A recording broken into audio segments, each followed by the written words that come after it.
जय श्री कृष्ण। भगवत गीता अध्याय 11। विषय है विश्वरूप दर्शन योग। कृष्ण, जो हम आपको आज तक दिखे हैं वो उनका असली रूप नहीं, असल में वो कुछ और है। दोस्तों, गीता का यह अध्याय 11 है, विश्वरूप दर्शन योग। इस अध्याय में अर्जुन कृष्ण का विश्व रूप देखना चाहता है। जैसे हम और आप एक दूसरे को देखते हैं, वैसे ही वह कृष्ण के असली स्वरूप को अपनी आंखों से देखना चाहते हैं। मैं के सैनी आप सभी को नमस्कार करते हुए इस अध्याय को प्रारंभ करता हूं। अर्जुन बोले, मुझ पर अनुग्रह करने के लिए आपने जो परम गोपनीय अध्यात्म विषयक वचन अर्थात उपदेश कहा, उससे मेरा यह अज्ञान नष्ट हो गया है। क्योंकि हे कमल नेत्र, मैंने आपसे भूतों की उत्पत्ति और प्रलय विस्तार पूर्वक सुने हैं तथा आपकी अविनाशी महिमा भी सुनी है। हे परमेश्वर, आप अपने को जैसा कहते हैं यह ठीक ऐसा ही है, परंतु हे पुरुषोत्तम, आपके ज्ञान, ऐश्वर्य, शक्ति, बल, वीर्य और तेज से युक्त ऐश्वर्यमय रूप को मैं प्रत्यक्ष देखना चाहता हूं। हे प्रभो, यदि मेरे द्वारा आपका वह रूप देखा जाना शक्य है, ऐसा आप मानते हैं, तो हे योगेश्वर, उस अविनाशी स्वरूप का मुझे दर्शन कराइए। श्री भगवान बोले, हे पार्थ, अब तू मेरे सैकड़ों हजारों नाना प्रकार के और नाना वर्ण तथा नाना आकृति वाले अलौकिक रूपों को देख। हे भरतवंशी अर्जुन, तू मुझ में आदित्यों को अर्थात अदिति के 12 पुत्रों को, 8 वसुओं को, 11 रुद्रों को, दोनों अश्विनी कुमारों को और 49 मरुदगणों को देख, तथा और भी बहुत से पहले न देखे हुए आश्चर्यमय रूपों को देख।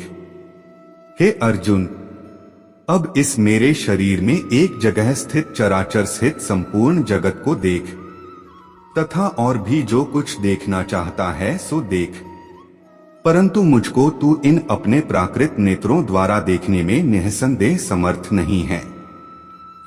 इसी से मैं तुझे दिव्य अर्थात अलौकिक चक्षु देता हूं। इससे तू मेरी ईश्वरीय योग शक्ति को देख। संजय बोले, हे राजन, महायोगेश्वर और सब पापों के नाश करने वाले भगवान ने इस प्रकार कहकर उसके पश्चात अर्जुन को परम ऐश्वर्ययुक्त दिव्य स्वरूप दिखलाया।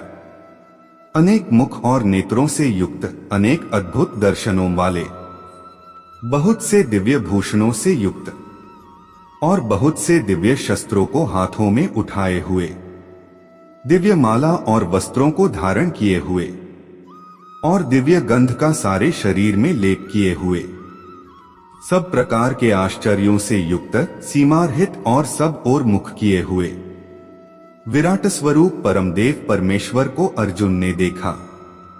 आकाश में 1000 सूर्यों के एक साथ उदय होने से उत्पन्न जो प्रकाश हो, वह भी उस विश्वरूप परमात्मा के प्रकाश के सदृश कदाचित ही हो।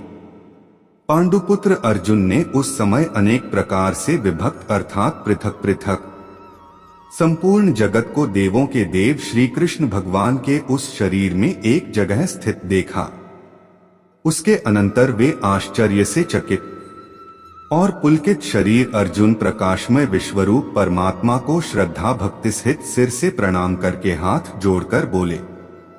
अर्जुन बोले, हे देव, मैं आपके शरीर में संपूर्ण देवों को तथा अनेक भूतों के समुदायों को, कमल के आसन पर विराजित ब्रह्मा को, महादेव को और संपूर्ण ऋषियों को तथा दिव्य सर्पों को देखता हूँ। हे संपूर्ण विश्व के स्वामिन, आपको अनेक भुजा, पेट, मुख और नेत्रों से युक्त तथा सब ओर से अनंत रूपों वाला देखता हूँ। हे विश्वरूप, मैं आपके न तो अंत को देखता हूँ, न मध्य को और न आदि को ही। आपको मैं मुकुट युक्त, गदायुक्त और चक्रयुक्त तथा सब ओर से प्रकाशमान तेज के पुंज, प्रज्वलित अग्नि और सूर्य के सदृश ज्योतियुक्त, कठिनता से देखे जाने योग्य और सब ओर से अप्रमेय स्वरूप देखता हूँ। आप ही जानने योग्य परम अक्षर अर्थात परब्रह्म परमात्मा हैं। आप ही इस जगत के परम आश्रय हैं। आप ही अनादि धर्म के रक्षक हैं और आप ही अविनाशी सनातन पुरुष हैं, ऐसा मेरा मत है। आपको आदि अंत और मध्य से रहित, अनंत सामर्थ्य से युक्त, अनंत भुजा वाले, चंद्र सूर्य रूप नेत्रों वाले, प्रज्वलित अग्नि रूप मुख वाले और अपने तेज से इस जगत को संतप्त करते हुए देखता हूं।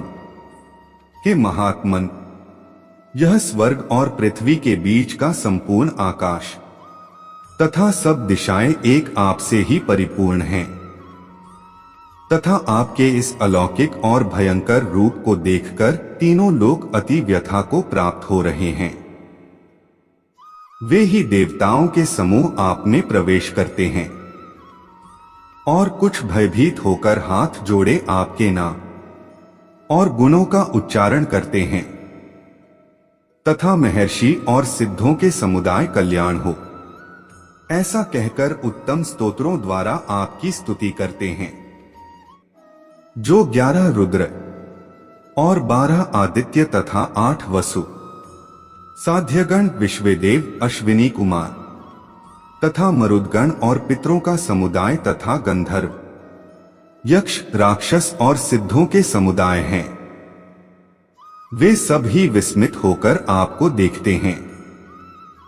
हे महाबाहो, आपके बहुत मुख और नेत्रों वाले, बहुत हाथ, जंघा और पैरों वाले, बहुत उदरों वाले और बहुत सी दाढ़ों के कारण अत्यंत विकराल महान रूप को देखकर सब लोग व्याकुल हो रहे हैं तथा मैं भी व्याकुल हो रहा हूं, क्योंकि हे विष्णु, आकाश को स्पर्श करने वाले, देदीप्यमान, अनेक वर्णों युक्त तथा फैलाए हुए मुख और प्रकाशमान विशाल नेत्रों से युक्त आपको देखकर भयभीत अंतःकरण वाला मैं धीरज और शांति नहीं पाता हूं।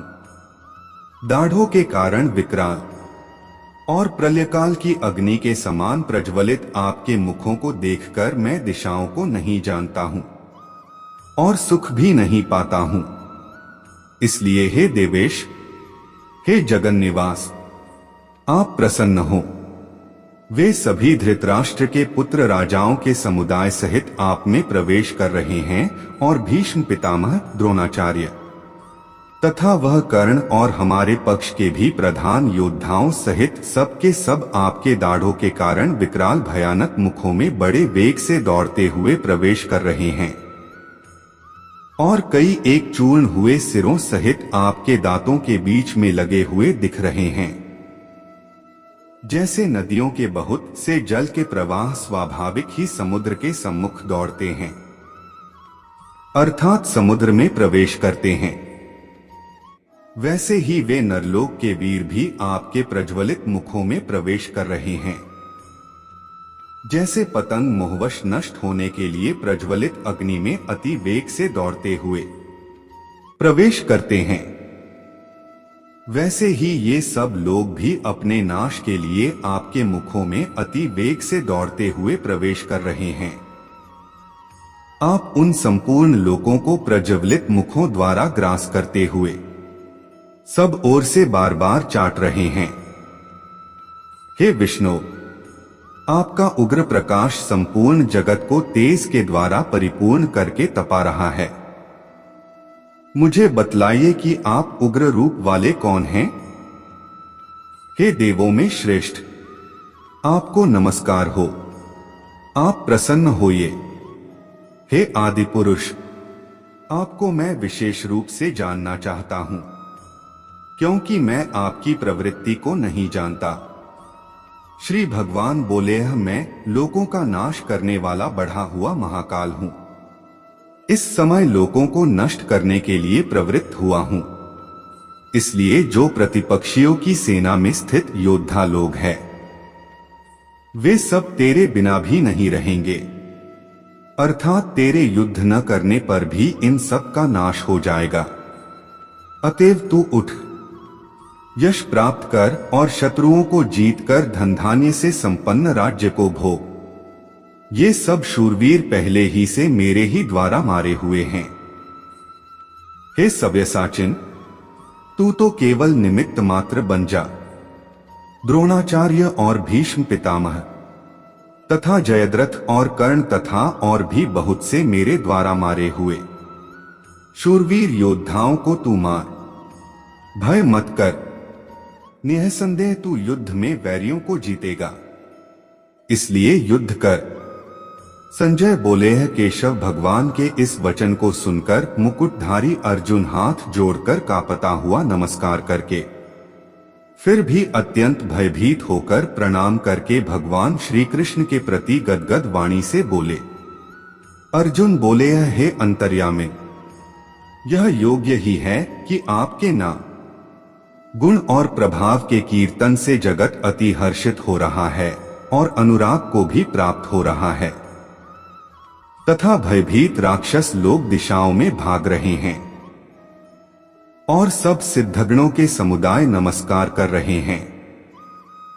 हे महात्मन, ब्रह्मा के भी आदिकर्ता और सबसे बड़े आपके लिए वे कैसे नमस्कार न करें, क्योंकि हे अनंत, हे देवेश, हे जगन निवास, जो संत असत और उनसे परे अक्षर अर्थात सच्चिदानंद घन ब्रह्मा हैं, वह आप ही हैं।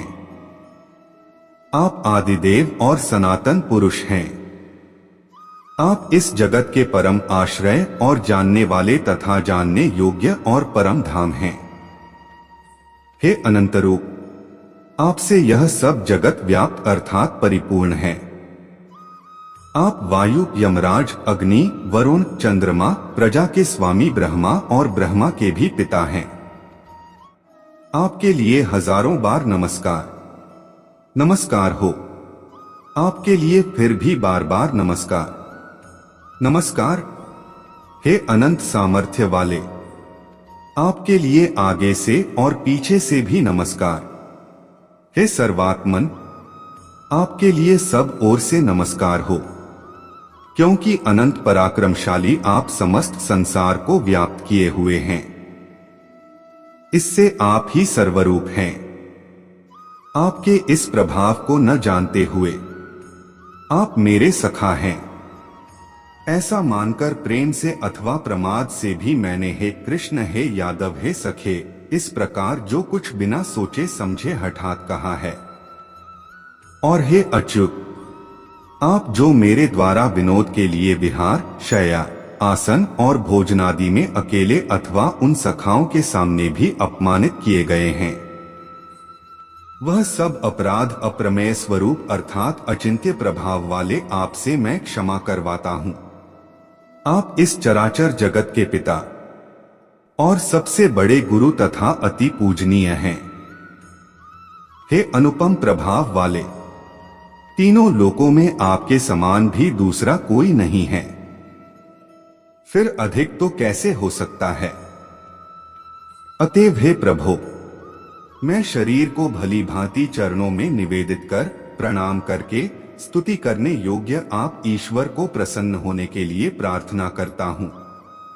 हे देव, पिता जैसे पुत्र के, सखा जैसे सखा के और पति जैसे प्रियतमा पत्नी के अपराध सहन करते हैं, वैसे ही आप भी मेरे अपराध सहन करने योग्य हैं।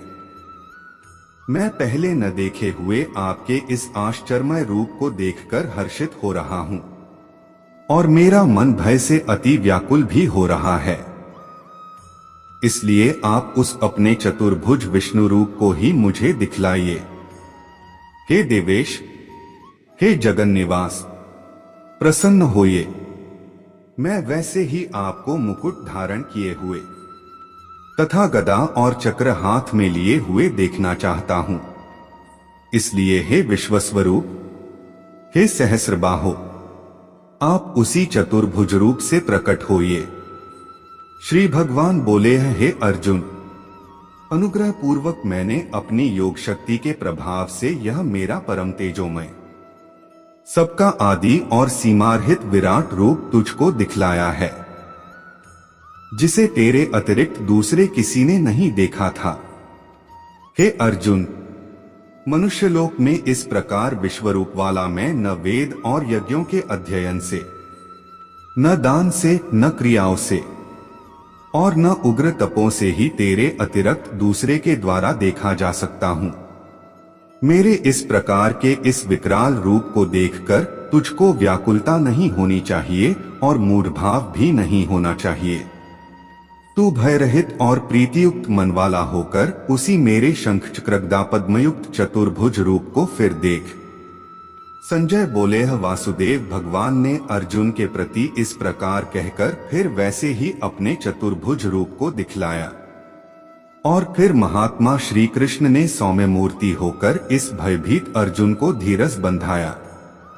अर्जुन बोले, हे जनार्दन, आपके इस अति शांत मनुष्य रूप को देखकर अब मैं स्थिरचित्त हो गया हूं और अपनी स्वाभाविक स्थिति को प्राप्त हो गया हूं। श्री भगवान बोले, मेरा जो चतुर्भुज रूप तुमने देखा है यह सुदुर्दर्श है, अर्थात इसके दर्शन बड़े ही दुर्लभ हैं। देवता भी सदा इस रूप के दर्शन की आकांक्षा करते रहते हैं।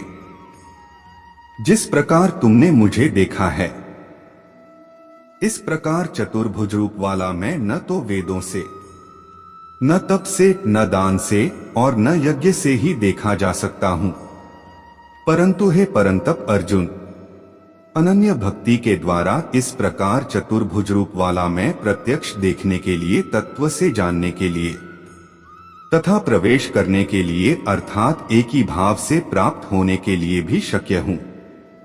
हे अर्जुन, जो पुरुष केवल मेरे ही लिए संपूर्ण कर्तव्य कर्मों को करने वाला है, मेरे परायण है, मेरा भक्त है, आसक्ति रहित है और संपूर्ण भूत प्राणियों में वैरभाव से रहित है, वह अनन्य भक्ति युक्त पुरुष मुझको ही प्राप्त होता है। इस प्रकार उपनिषद, ब्रह्म विद्या तथा योग शास्त्र रूप श्रीमद् भगवद गीता के श्री कृष्ण अर्जुन संवाद में विश्वरूप दर्शन योग नामक 11वां अध्याय संपूर्ण हुआ। दोस्तों, यह था गीता का 11वां अध्याय। इसमें कृष्ण ने अपनी विभूतियों के बारे में अर्जुन को बताया और अपना विराट रूप और साथ में चतुर्भुज रूप भी दिखाया।